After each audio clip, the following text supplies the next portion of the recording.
O Espaço Livre de hoje falará sobre aventuras, viagens e fazer amigos. Uma empresa reúne jipeiros durante viagens pelo país e América do Sul. E em Ouro Fino existe um participante, o advogado José Balestra, conhecido também como Bepinho. A última viagem teve início em 17 de abril e durou 25 dias e percorreu 10.500 quilômetros na Transamazônica, BR-230. No último sábado, participantes se encontraram na casa de José Balestra, aqui em Ouro Fino. O aposentado, Luiz Frazão, o construtor, Daniel Vilas Boas, e a designer gráfica, Andréa Balestra Medeiros. Começa essa entrevista, mais conhecido como Bepinho. Desde quando que você participa desse encontro com jipeiros? Boa tarde. Boa tarde, Luciana. Eu participo desses encontros de jipe desde 2002, 2001, que a gente fazia passeios de jipe, mas passeios mais curtos, viagem mais próxima, tipo Capitólio, Serra da Canastra, Serra da Bocaina. E aí os eventos foram crescendo, a gente foi conhecendo mais gente, planejando viagem mais longe. Aí deu para rodar para bastante lugar. Aí pegou gosto. Pegou gosto. Essa última viagem foi um tempo muito grande, 10.500 quilômetros, uma aventura para guardar mesmo.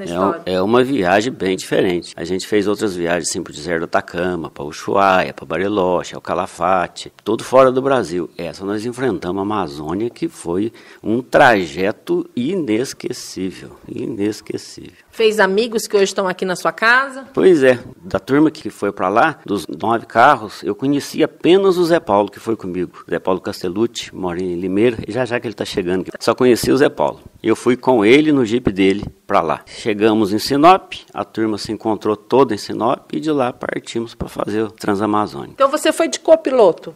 Não, a gente vai revezando, né? Eu dirijo um pouco, vou de navegador, ele também, e assim vai trocando. E desse grupo hoje já tem gente aqui na sua casa? Tem, tá o Daniel Vilas Boas, que é de Belo Horizonte, tá o Luiz Guilherme Frazão, que é de São Paulo. A minha prima veio também, ela participou de outras viagens. Ela não foi na Transamazônica, mas ela participou de outras viagens também. E nessa Transamazônica, conta um pouquinho pra gente. Vocês passaram por alguns atoleiros, índios, conheceram tribos? Pois é, passamos numa tribo que chama Pirahã, é considerada a tribo que fala a língua mais difícil de todas as tribos que existem. E ela é meio nômade, é um grupo de mais ou menos umas 300 pessoas que fica mudando de lugar por causa de alimento, para caçar, para pescar. E eles não falam a nossa língua, não falam a nossa língua de jeito nenhum. Tá medo? Eles receberam vocês bem? Então eles chegam perto do carro querendo ganhar as coisas que tem de alimento dentro do carro, a gente passa para eles, né? Só que tudo é pouco, sempre querem mais. Então você fica meio receoso ali na hora, porque chega o rapaz da tribo lá, o índio lá da tribo, armado, né, com uma flecha, com arpão para tudo quanto é lado, então você fica meio assustado. Vocês pagaram pedágio para eles? Foi outra tribo? Foi. Teve ocasiões que vocês chegaram a pagar pedágio para índios? Uma vez só. Parece um outro país? Parece um outro país, parece não tá do Brasil, não. O calor lá é um absurdo. Quantos graus? A média lá deu uns 30 graus, 35 graus, só que a umidade é muito forte, você não para de suar. Você está acostumado com Ouro Fino, vai para lá num calor desse, uma mata fechada, uma evaporação absurda. Então é bem quente, você sente bem a diferença. Vocês ficaram um mês para vocês planejarem uma viagem como esta, tem que pensar em saúde, tiveram que tomar algum tipo de vacina. E se acontece um imprevisto, vocês estão no meio do nada, de uma lama que não tem lugar nenhum, não tem uma farmácia perto. Então, a gente faz uma lista de coisas que tem que levar. Primeiro, você tem que trocar o pneu do Jeep, porque se tem lugar lá que o pneu comum você não passa. Então tem um tipo de pneu que chama Mud, tem que colocar os 4 pneus Mud. E a lista de coisas para levar que prevê, inclusive, você não conseguir passar. Porque o rio transbordou, então você vai ter que fazer um acampamento, esperar o rio baixar para você passar nesse pedaço. Você leva tudo, você leva comida, você leva fogareiro, você leva tudo, de tudo um pouco. Tem que tomar vacina para ir para lá. Qual vacina que você tomou? Eu tomei de febre amarela e tomei uma que... Não existe a vacina da malária, mas eu tomei uma que ajuda bastante. Tomei várias outras lá que eu nem sei o nome. Quando eu saí daqui, posto de Ouro Fino, me trataram muito bem, tinha todas as vacinas que eu precisava, eu tomei aqui mesmo. Você chegou a contar para mim, fora da entrevista, que você é alérgico, teve um bicho que te picou lá e você começou a inchar. Como é que você sanou esse problema? No rio Tapajós, o rio subiu, é a época do ano que ele enche. Então ele sobe uma média de 5, 7, até 10 metros acima do nível normal. E quando sobe, você caminha pela antiga prainha, que agora é submersa. E ali um bicho me pegou bem na orelha. E eu sou alérgico. Isso aí me dá uma reação que tem que ir para o hospital, tem que tomar remédio.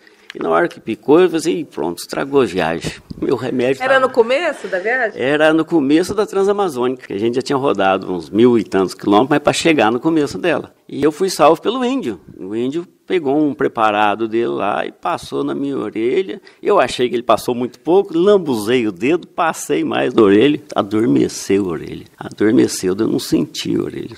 E passou todo o efeito do bicho. Do veneno do bicho. Foi muito bom. E aí você não levou o remedinho do índio embora? Mas ele não vendeu por preço nenhum. Vendeu por preço nenhum. E não falou o que era? Ele falou que é um preparado que eles fazem na tribo e tem uma época certa para colher os matos, as ervas lá. Tem que ter a época certa para colher. Inclusive é feito com um pouquinho de... Eu não entendi direito se era veneno de sapo ou urina de sapo. Eu sei que o trem foi de uma eficiência que... Você queria trazer. Nossa, você queria trazer.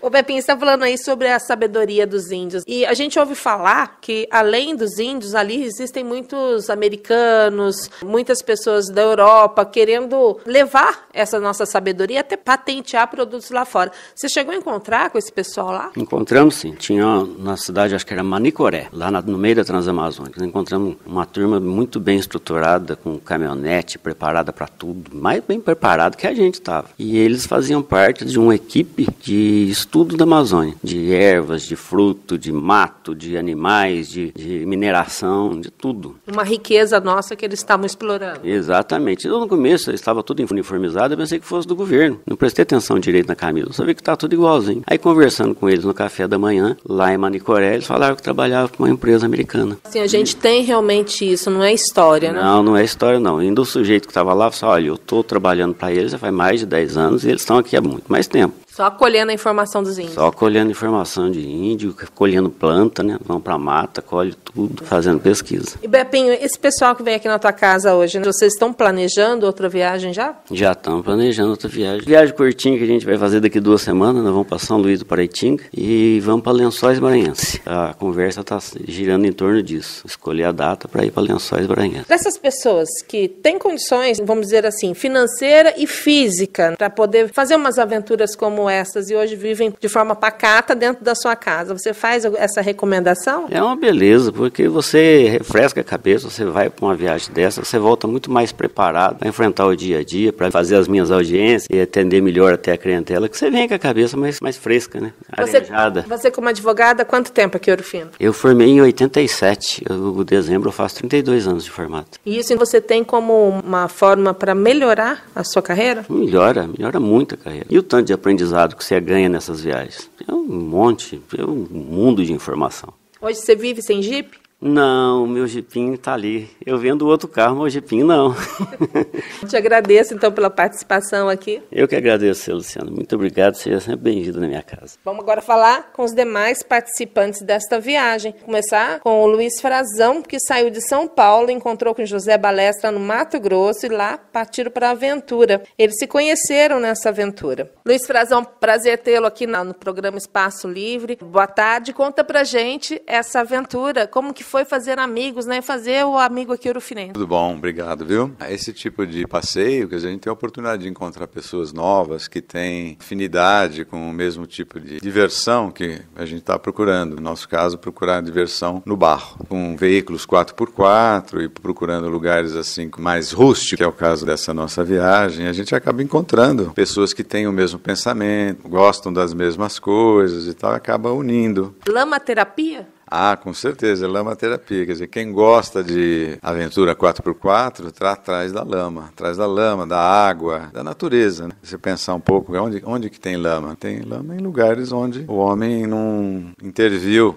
com tecnologia, com estradas, com asfalto, com coisas desse tipo. O grupo de vocês se rebelaram um pouco do GAI, acabaram pegando um outro percurso? Sim. Isso começou acho que no terceiro, quarto dia e não chovia. Uma das buscas nossa naquela região, nós somos numa época de chuvas. Por algum motivo da natureza não pegamos muita chuva, estava seco. Acabava chegando muito rápido nos próximos pontos para se hospedar. E no quarto dia nós recebemos uma notícia numa reunião que foi feita à noite, que um dos lugares importantes que a gente ia passar, que chama-se Transuruará, ela estava alagada, tinha muita água e não haveria possibilidade de a gente passar por ali, que era um dos pontos altos da viagem, passar por uma estrada de madeireiros, com basicamente nenhuma atuação de órgão público ali para manutenção daquela estrada, seria um ponto alto da nossa viagem. Vocês procuravam o desafio. Exatamente, a gente estava procurando aventuras, para poder usar, na realidade, todo o mecanismo que a gente tinha nas nossas mãos. Nossos carros são preparados para você enfrentar esse tipo de desafio. O que aconteceu nesse dia? Para nós não foi muito boa a notícia, mas aí a gente começa a conversar com o pessoal local, o dono do hotel onde a gente estava, e ele nos informou que fazia uns 15 dias que não chovia para aquele lado que a gente estava querendo ir, que com certeza não estava alagado. Conversamos com a proprietária da lanchonete, ela conhece aquela região que a gente estava querendo atravessar, também nos deu a informação que estava tranquilo, com o carro que vocês estão usando, com certeza vocês vão conseguir se divertir bastante e passar por lá. Aí então começou a rebelião dos 9 participantes que estavam nessa excursão. 5 falaram, não, vamos passar pela Transuruará. Avisamos a organização e no dia seguinte de manhã acordamos cedo e tal, e nos juntamos e seguimos em direção a essa estrada. Quantos quilômetros que vocês desviaram do percurso? O desvio em si, eu acho que foi uns 200, 250 quilômetros, o desvio, mais uns 250, quer dizer, no total nós andamos uns 400 quilômetros ali? 450 quilômetros, mais ou menos. O desvio foi por conta de querer passar pela Transuruará. Para nós foi uma surpresa, porque nós não encontramos nenhuma dificuldade assim, intransponível durante o trajeto, além de estar em contato com a natureza, muitas árvores. Já passamos no meio de uma floresta, basicamente, um pedaço da floresta da região amazônica ali, né? E tivemos a oportunidade de cruzar alguns riozinhos, uns pequenos atoleiros. E chegaram a ajudar um caminhoneiro? Não, isso aconteceu numa segunda oportunidade, um pouquinho mais adiante, lá no último dia da nossa excursão, a gente estava ali na região de Humaitá, e de Humaitá o final do nosso trajeto seria em Porto Velho. De Humaitá a Porto Velho são 200 quilômetros de estrada asfaltada. Então, na noite anterior, nós nos juntamos de novo. Humaitá é a porta para uma estrada, é ao final da Transamazônica, ali a BR-230, que vai de Humaitá a Lábrea, que é uma estrada muito conhecida pelos jipeiros. O pessoal, por exemplo, de Porto Velho, vem de Porto Velho só para brincar ali nesse pedaço entre Humaitá e Lábrea. Nos rebelamos mais uma vez e juntamos 3 jipes para fazer um pedaço desse trajeto. Porque como ele é muito difícil, você tem muitos atoleiros, que nesse caso, então, foi uma verdadeira aventura para nós. E chegaram como anjos para esse caminhoneiro, tiveram que guinchá-lo, como é que foi? Que nos primeiros 30 quilômetros, a gente estava andando, estava boa estrada, mas logo no primeiro atoleiro, já tinha um caminhão parado num buraco grande, né, e não conseguia sair. E quando eu me aproximei dele, um trator estava indo embora, quer dizer, tinha acabado de tentar retirar ele, mas não conseguiu. Conversei um pouco com o motorista e ele me explicou que o trator tentou retirar e que mais tarde viria um outro trator, um trator de esteira, para tentar ajudá-lo. Ele já estava ali há mais de 3 horas. Nós continuamos viagem, damos mais uns 100 e poucos quilômetros para adiante e pegamos atoleiros, assim, que a gente pode chamar atoleiros profissionais. Atoleiros assim, bem mais complexos, mais difíceis, mais arriscados. O fato de a gente estar com 3 carros bastante potentes para fazer esse tipo de trajeto acaba dando uma tranquilidade para a gente. Se alguém atola, o outro vai lá e puxa, tira ele, você tenta de novo para um outro caminho ali. Agora, depois que nós completamos os primeiros 100 quilômetros, que é quase a maior parte dessa estrada que vai para Lábrea. Começou a chover e tal, e a gente tinha um compromisso de estar de volta em Porto Velho para o jantar de finalização da nossa excursão. Então nós resolvemos voltar. Aí voltamos, andamos mais cerca de 100 quilômetros. Terminando o retorno de Lábrea para Humaitá, nós encontramos o caminhoneiro, continuava parado ali. Então ele já estava ali há mais de 6 horas, no meio da floresta, porque não encontrou alguém para ajudá-los. Eu conversei pelo rádio com os nossos outros colegas, os outros 2 carros, e perguntei se eles topavam de se juntar, a gente se unir e tentar guinchar ele com os nossos carros. Conseguiram? Conseguimos. Foi um trabalho de 2 horas e meia, mais ou menos. Nós juntamos os 3 carros, cada um fazendo um papel diferente, e com os guinchos, né, que a gente Jeep tem nos carros na parte da frente, nós conseguimos 2 juntos puxar o caminhão para uma área um pouco mais seca, esse resgate, né, que a gente chama. E agora com essa amizade aqui com o José Balestra, vocês já estão planejando outros encontros e outras viagens, como o que aconteceu aqui nesse sábado? Com certeza, você sabe que o 4x4 é um vírus. A gente volta de uma viagem e já está pensando na próxima. Talvez ir para Lençóis Maranhenses, ou sugestão para a região de Bonito, ali no Pantanal. Então, algumas coisas a gente começa a sonhar. Sabe que todo passeio começa com um sonho, né? Você começa a sonhar e daqui a pouco agenda, marca a data, une pessoas que estão com vontade de participar e vai. Eu te agradeço muito pela tua participação aqui no Espaço Livre da Difusora. Obrigado a você nos entrevistar. E também aqui na casa de José Balestra, Daniel Vilas Boas. Ele que é construtor e também se aventura com Jeep pelas lamas do país. Boa tarde, seja bem-vindo ao Espaço Livre. Boa tarde, muito obrigado pela oportunidade de participar aqui com vocês. Desde quando que você também é jipeiro? Olha, tem mais ou menos uns 3 anos. Na verdade, eu sou um jipeiro de caminhonete. 4x4 meio caiu de paraquedas para mim. Eu recebi através de uma dívida. Não gostava do carro. Como eu não tinha oportunidade de vendê-lo, porque não estava no meu nome, nem quitada, peguei e fiz um curso 4x4. E aí eu me encantei com 4x4 e comecei a explorar e ver o potencial dele. Aí sim eu comecei a participar de pequenas trilhas, expedições. Aí foi pegando expedições maiores. Foi atraído? Sim, o vírus me pegou. Você já conhecia o José Balestra e o Luiz Frazão ou não? Não, a gente se conheceu nessa viagem e foi uma amizade muito boa. Logo de início a gente já entrosou bem, foi muito legal conhecer eles. Vocês se encontraram onde? A gente encontrou em Sinop, a expedição saiu de Sinop, eles já estavam lá, já foi entrosando e dando risada, foi muito bom. Nessa aventura, lama, índios, como é que o povo recebia vocês da cidade, vamos dizer assim? Olha, a gente foi muito bem recebido em todos os lugares que a gente passou. A receptividade deles é muito boa. São pessoas geralmente mais carentes, mas que eles tentam agradar. Índios a gente viu poucos. Os índios, eles também já estão bem civilizados, todos de roupa e muito capitalistas também, esses que estão perto das cidades, eles chegam até a ser perigosos de conviver com eles, agressivos, estão muito visando o financeiro agora. Pelo menos esses que estão ali na beira da Transamazônica. A imagem que a gente tem de Amazônia, só índio, essa não é muito verdadeira hoje. Onde a gente passou na Transamazônica, você não vê muito índio. Pode ser que mais para dentro da floresta tenha alguma cultura mais primitiva, com ocas, né? Aquela coisa de plantação de mandioca que a gente imagina. Agora, na beira da estrada, a gente viu casas de alvenaria, a gente viu gerador, viu escola, orelhão. Tem orelhão lá ainda? Tem orelhão. Tem van, tem Hilux. Celular funciona lá? Olha, na maioria dos pontos, não. Como que era a comunicação de vocês? A gente se comunicava por rádio. Todos os carros são equipados com rádio. E a gente vai comunicando a viagem toda. Inclusive, nós criamos a Rádio Pirata. Foi uma segunda rádio que a gente criou para comunicar com a turma que se entrosou mais. Porque esse passeio com o Gaia é um cara mais conservador, mais tradicional. E aí a gente estava afim de brincar, curtir, interagir. Então eu tinha uns rádios sobrando lá, reserva, aí eu distribuí alguns, outras pessoas também tinham outros rádios, então a gente ficou com a rádio oficial e a rádio pirata. Uma frequência diferente. Outra frequência. E aí a gente ia comunicando nessa rádio pirata, só que de vez em quando dava errado, a gente confundia o rádio, mas tudo bem. Vocês criaram também um grupo lazarento da Amazônia? São os lazarentos da Amazônia. Mas todos os lazarentos são gente fina, gente boa, todos eles. Lazarentos do bem total. Algum momento que você gosta de recordar? Momentos melhores da viagem que eu achei, primeiro foi o Transuruará, né? Que a gente não teria e a gente acabou fazendo ele meio na rebeldia.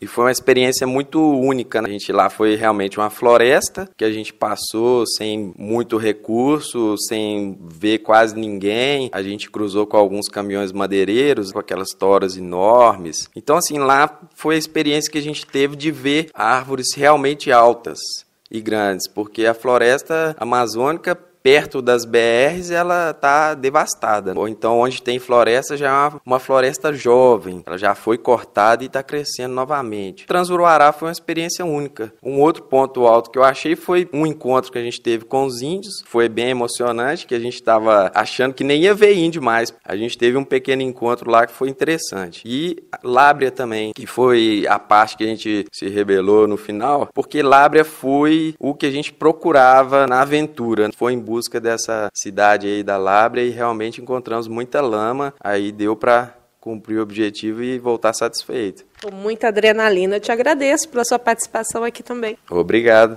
E também aqui na casa do José Balestra, o Pepinho, a designer gráfica Andréia Balestra Medeiros, que é prima do José Balestra e que já participou de outras aventuras. Essa da Transamazônica você não foi. Boa tarde. Boa tarde. Não, eu não fui, nessa eu não fui. E qual você já participou com eles? Nós já fomos até Ushuaia. Foram 15 mil quilômetros, foram 31 dias, mas foram inesquecíveis. Uma paisagem maravilhosa. E como assim você entrou nessa história? Você é uma representante feminina aqui no grupo. Como que surgiu essa vontade de você participar? Na verdade, eu acho que está no meu DNA. DNA da família. A paixão por viagem, a sede por viagem, por explorar, nunca ficar parado num lugar. E eu não gosto. Eu gosto de estar sempre em movimento, de conhecer lugares, de conhecer culturas diferentes, pessoas diferentes. Digamos assim, uma forma de você ter novos ramos. Sei lá, você explora outros mundos, você volta sempre renovado. Você muda o teu pensamento, você nunca mais volta a mesma pessoa. Depois de uma viagem, o teu conceito de vida muda completamente. Você começa a se desprender de coisas que você vê, que você fala assim, mas isso é tão importante. Você vê que não tem mais valor. O que tem valor é você viver o aqui, o hoje, aqui, agora. E não aquilo que você está se apegando ao material. Preciso ter bens materiais. Não. Você tem que viver. É o tal do carpe diem, né? Então, acho que isso, aproveitar o dia, exato. E assim, você dirige também? Não, eu fui de copilota. Fui lá, copilota, firme e forte, não durmo de jeito nenhum.